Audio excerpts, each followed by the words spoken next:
사랑하는 사모교회 가족 여러분, 반갑습니다. 5월은 가정의 달입니다. 우리를 하늘 가족 삼아주시고 영원히 사랑받는 주님의 귀한 자녀로 불러주신 하나님의 은혜를 기억하며 오늘도 감사함으로, 기쁨으로 우리 주님의 이름을 찬양하시겠습니다.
하나님의 이름을 찬양합니다. 할렐루야. 함께 보실 하나님 말씀은 사도행전 14장 26절입니다. 사도행전 14장 26절 말씀을 제가 여러분께 봉독해 드리도록 하겠습니다. 사도행전 14장 26절입니다. 거기서 배 타고 안디옥에 이르니 이곳은 두 사도가 이룬 그 일을 위하여 전에 하나님의 은혜에 부탁하던 곳이라. 아멘. 5월은 가정의 달입니다. 여러분의 가정을 하나님의 은혜에 부탁합니다. 하나님의 은혜 속에서 여러분의 가정이 건강하시고 행복하시기를 주님의 이름으로 축원합니다. 우물 속에서 살고 있는 두레박 두 개가 서로 나누는 대화입니다. 한 두레박이 자신의 처지를 푸념하면서 말합니다. 나는 올라올 때는 물이 가득 차 있지만 내려갈 때는 항상 빈 상태야. 나는 늘 비어 있어. 라고 푸념합니다. 그러자 다른 두레박이 기쁨에 찬 목소리로 이렇게 이야기합니다. 나는 내려갈 때는 항상 빈 상태이지만 올라올 때는 언제나 가득 차여 있는 상태야. 나는 그렇게 항상 가득 찬 인생이야. 라고 말을 합니다.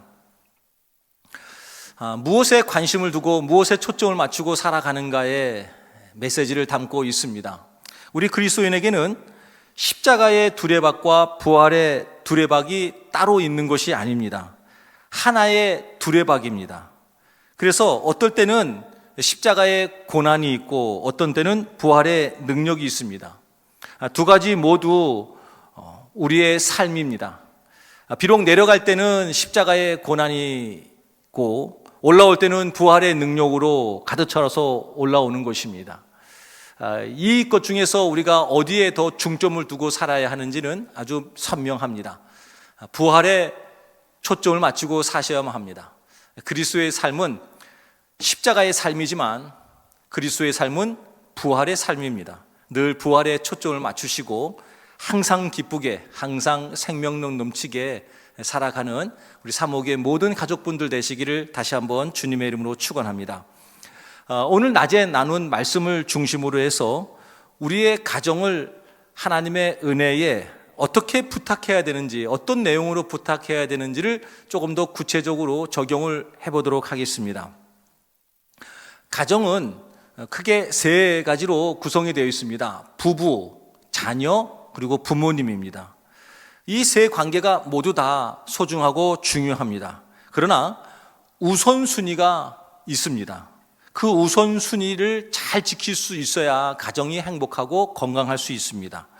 그 우선순위를 놓치면 분명히 사랑을 하긴 하는데 그 우선순위를 놓친 사랑 때문에 오히려 가정에 문제가 될 수 있습니다. 우선순위는 이렇습니다. 배우자가 1번입니다.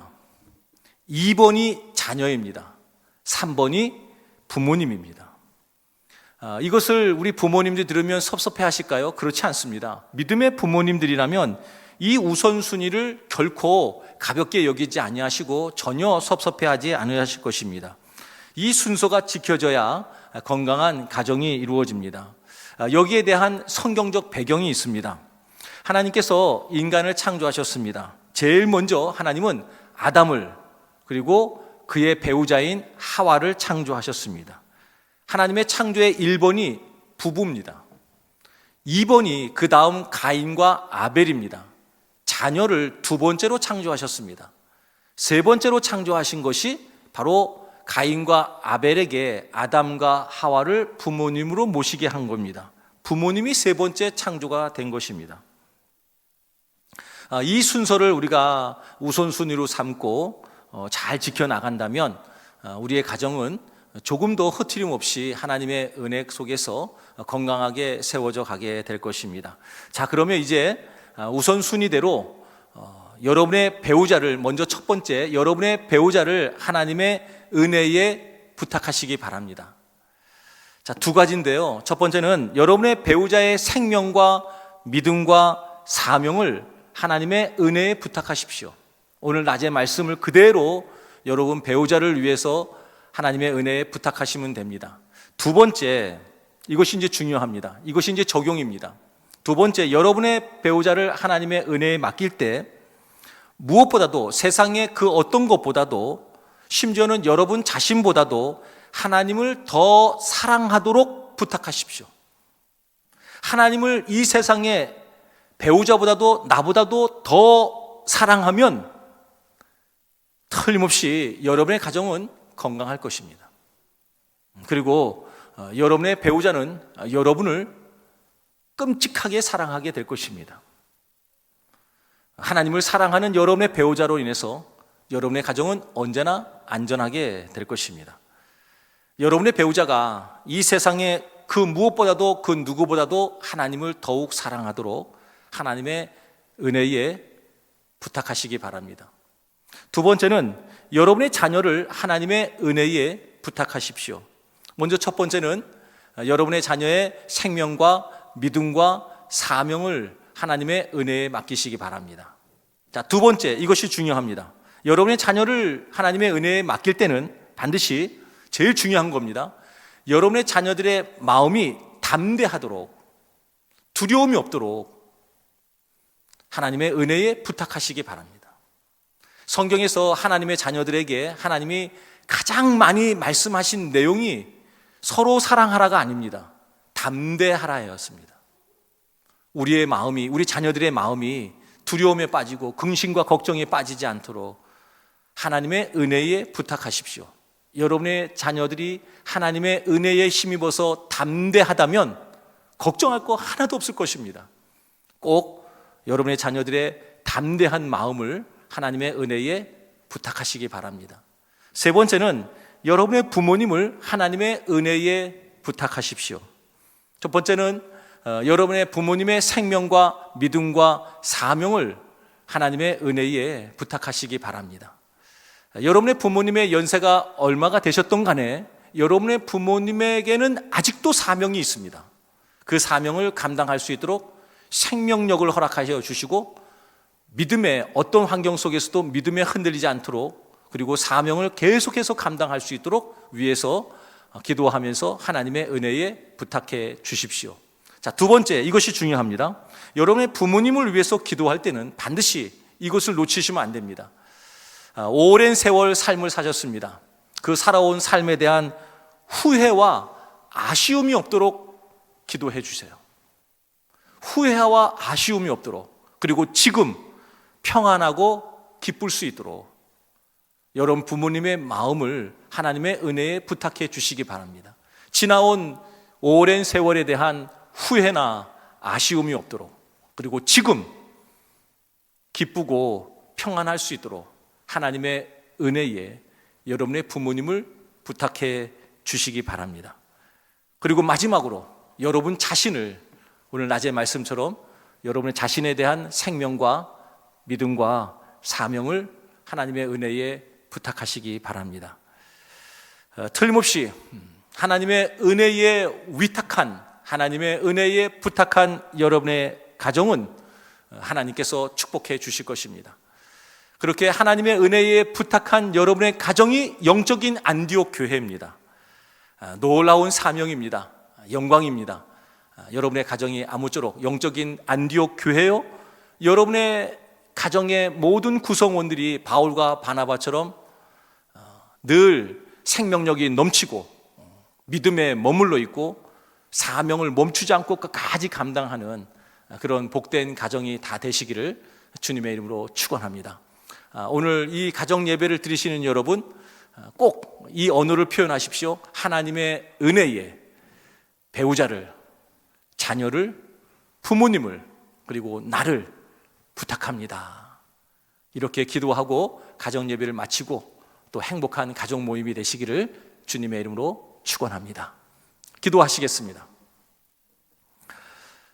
이제는 우리 주 예수 그리스도의 은혜와 아버지 하나님의 극진하신 사랑과 성령님의 교통하심이 하나님의 은혜에 가정을 맡기고 부탁하고 위탁하고 기도하는 주의 백성들 생애 위에, 가정 위에 지금부터 영원토록 함께 하시기를 간절히 축원하옵나이다.